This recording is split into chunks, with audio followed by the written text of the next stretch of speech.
الكريم أما بعد فأعوذ بالله من الشيطان الرجيم بسم الله الرحمن الرحیم. محترم پرنسپل، اساتذہ کرام اور حاضرین مجلس، السلام علیکم. آج مجھے جس موضوع پر لطف کشائی کا موقع ملا ہے وہ ہے کل کا پاکستان اور آج کا پاکستان.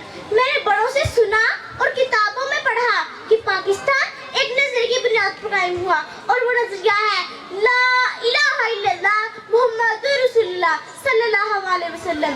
قائد نے فرمایا ہم نے پاکستان اس لیے حاصل کیا تھا کہ ہم ایک ایسا معاشرہ قائم کرنا چاہتے تھے جس میں مسلمان اپنی زندگیاں اسلام کے اصولوں کے مطابق گزار سکیں.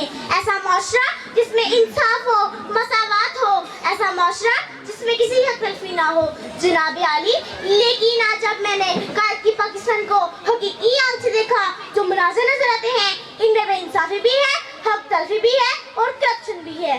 رسوائی کا میلہ تھا سو میں نے نہیں دیکھا، رسوائی کا میلہ تھا سو میں نے نہیں دیکھا، اپنا ہی تماشا تھا سو میں نے نہیں دیکھا.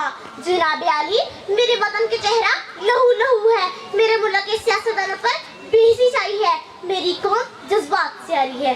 جناب عالی، آزادی کے 70 سال گزر جانے کے بعد بھی میرے ملک کو مسائل کا سامنا ہے جن میں سب سے بڑا مسئلہ کرپشن ہے. جناب عالی، جس ملک کے ڈاکٹر اور مریض کا رشتہ گاہک اور دکاندار جیسا ہو وہاں کون سا ضابطۂ اخلاق نافذ ہوگا.